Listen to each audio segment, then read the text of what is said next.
তো মনে হয় ভারতবর্ষের ইতিহাসে এইরকম ব্যাপার এবং আমাকে আমাকে বড় করে লেখা আছে। এটাই ভালো লাগে যে হাওড়ার লোকের কাছে ভীষণ কৃতজ্ঞ আমি। যে আছে, যে পার্টি আছে, যে হোক, তারা মানুষের প্রতি ভীষণ কৃতজ্ঞ।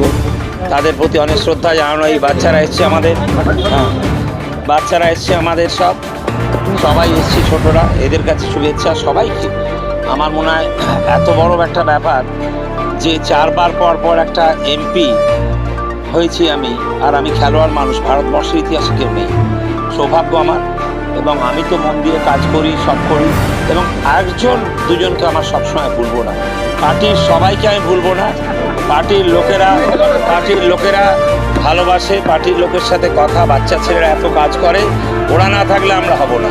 এটা মানতে হবে যে বিজেপি বুঝতে পারলেন যে ওই দিল্লির গল্প করে এখানে আর হয় না। এটাই, এখানে হয় না। দিল্লির কথা বলে যে আর দিদি ও দিদি করে যদি মোদি এরমভাবে করেন, সেটা বাংলা মানবে না।